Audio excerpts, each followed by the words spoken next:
The Praise of Chimney Sweepers by Charles Lamb. I like to meet a sweep, understand me, not a grown sweeper. Old chimney sweepers are by no means attractive, but one of those tender novices, blooming through their first nigritude, the maternal washings not quite effaced from the cheek, such as come forth with the dawn, or somewhat earlier, with their little professional notes sounding like the peep-peep of a young sparrow, or liker to the matin lark should I pronounce them, in their aerial ascents not seldom anticipating the sunrise.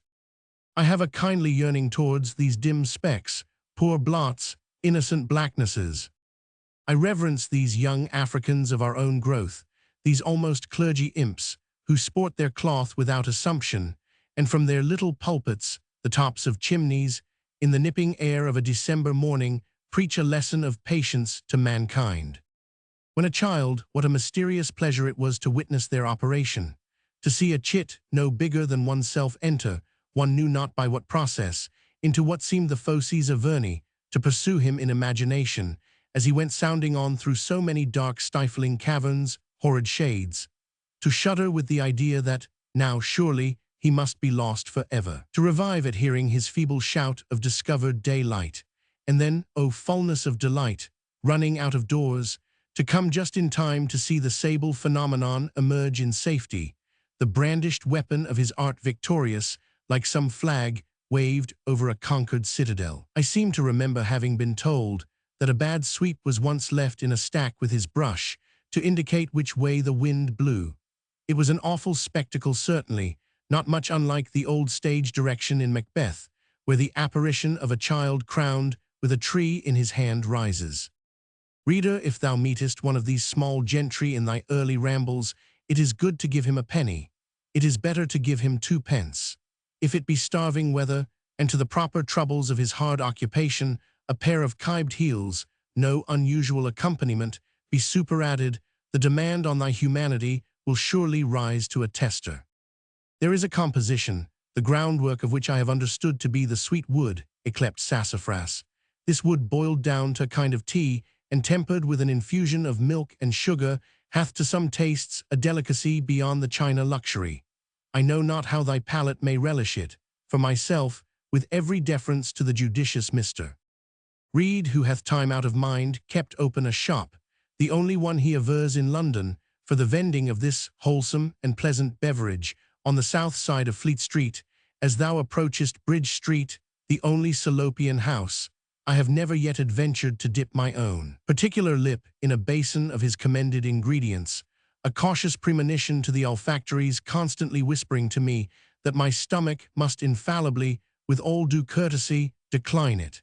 Yet I have seen palates, otherwise not uninstructed in dietetical elegances, sup it up with avidity. I know not by what particular conformation of the organ it happens, but I have always found that this composition is surprisingly gratifying to the palate of a young chimney sweeper, whether the oily particles, sassafras is slightly oleaginous, do attenuate and soften the fuliginous concretions, which are sometimes found, in dissections, to adhere to the roof of the mouth in these unfledged practitioners, or whether nature, sensible that she had mingled too much of bitter wood in the lot of these raw victims, caused to grow out of the earth her sassafras for a sweet lenitive. But so it is, that no possible taste or odor to the senses of a young chimney sweeper can convey a delicate excitement comparable to this mixture. Being penniless, they will yet hang their black heads over the ascending steam, to gratify one sense if possible, seemingly no less pleased than those domestic animals, cats, when they purr over a new-found sprig of valerian. There is something more in these sympathies than philosophy can inculcate. Now albeit Mr. Reed boasteth not without reason that his is the only Salopian house, yet be it known to thee, reader, if thou art one who keepest what are called good hours, thou art haply ignorant of the fact.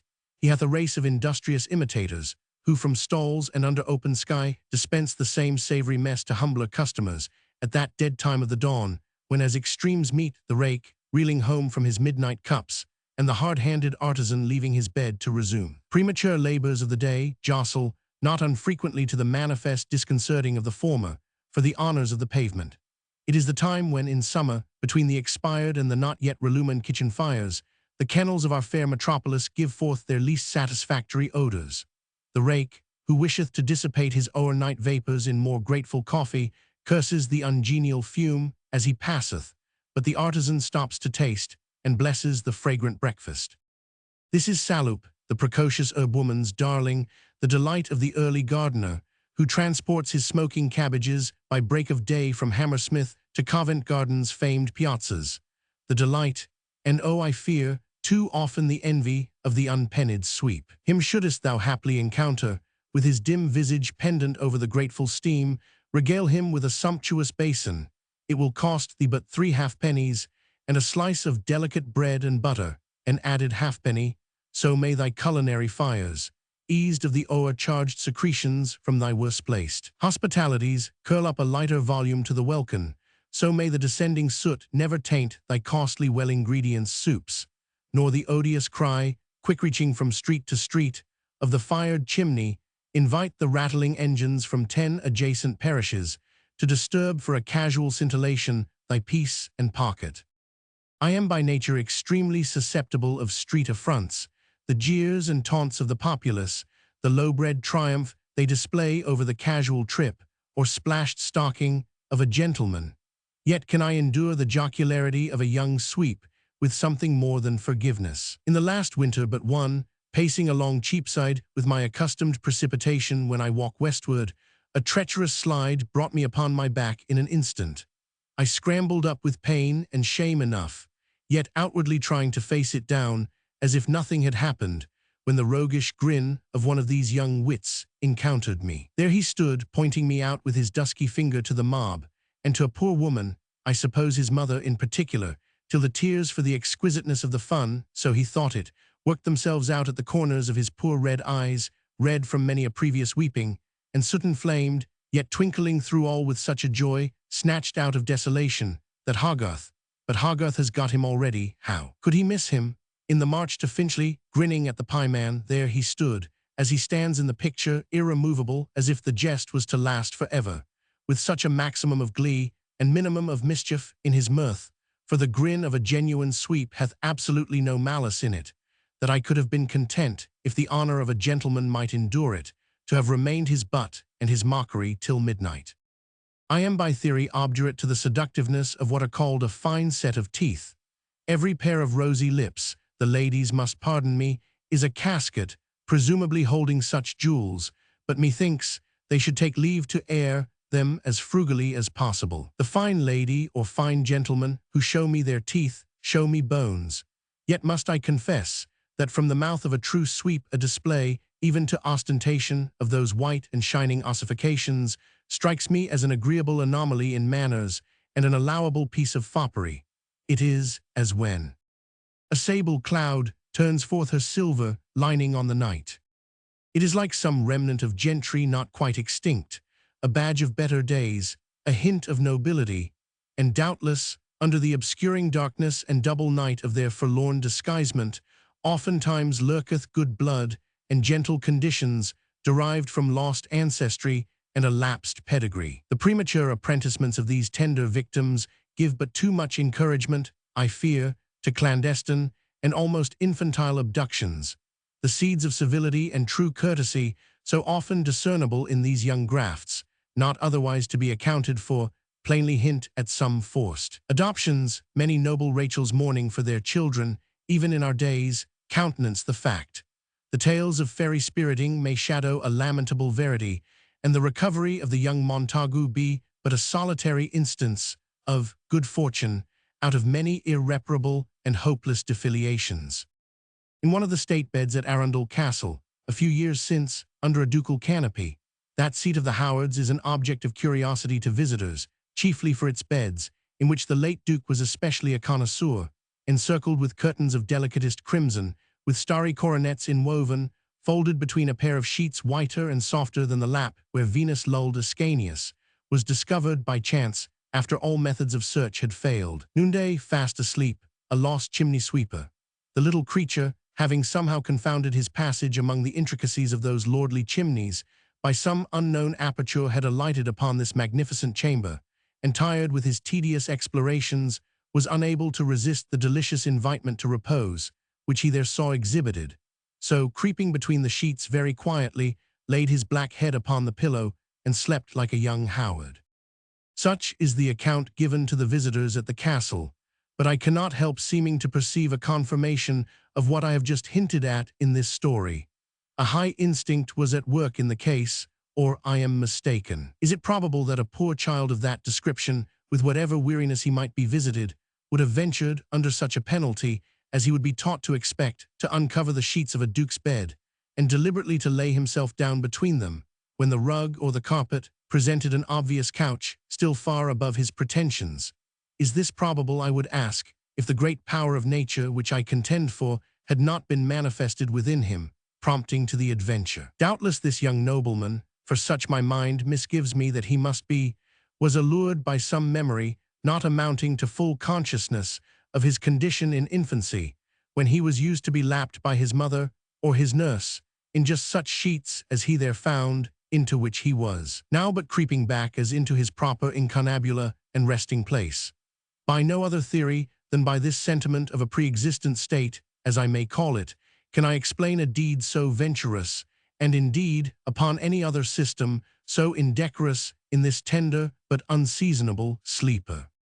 My pleasant friend Jem White was so impressed with a belief of metamorphoses like this frequently taking place, that in some sort to reverse the wrongs of fortune in these poor changelings, he instituted an annual feast of chimney-sweepers, at which it was his pleasure to officiate as host and waiter.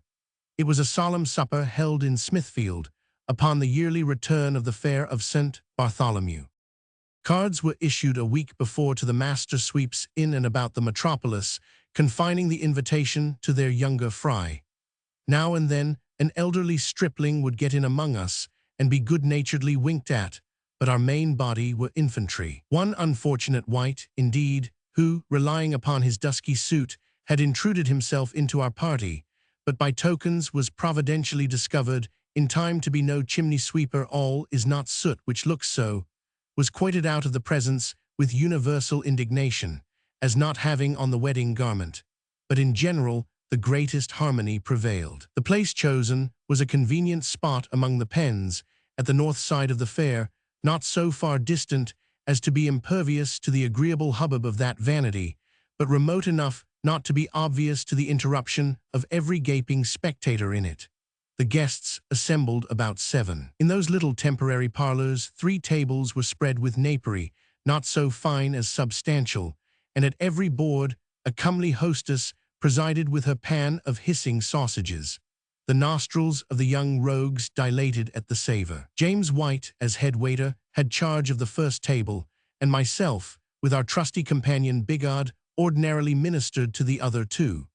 There was clambering and jostling, you may be sure, who should get at the first table, for Rochester in his maddest days could not have done the humors of the scene with more spirit than my friend. After some general expression of thanks for the honor the company had done him, his inaugural ceremony was to clasp the greasy waist of old Dame Ursula, the fattest of the 3, that stood frying and fretting, half blessing, half cursing the gentleman, and imprint upon her chaste lips a tender salute, whereat the universal host would set up a shout that tore the concave, while hundreds of grinning teeth startled the night with their brightness. Oh, it was a pleasure to see the sable Junkers lick in the unctuous meat, with his more unctuous sayings, how he would fit the tit-bits to the puny mouths, reserving the lengthier links for the seniors, how he would intercept a morsel even in the jaws of some young desperado, declaring it must to the pan again to be browned, for it was not fit for a gentleman's eating, how he would recommend this slice of white bread,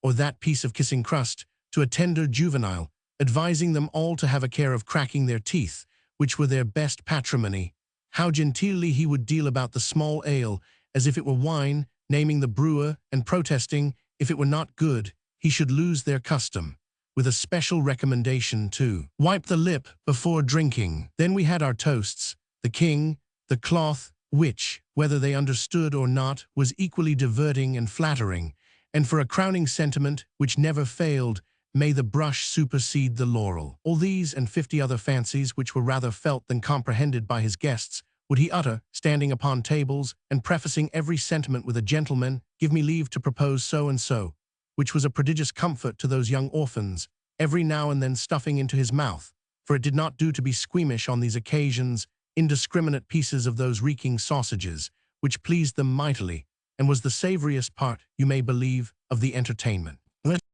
Golden lads and lasses must, as chimney sweepers, come to dust. James White is extinct, and with him these suppers have long ceased. He carried away with him half the fun of the world when he died, of my world at least. His old clients look for him among the pens, and missing him, reproach the altered feast of St. Bartholomew, and the glory of Smithfield departed for ever.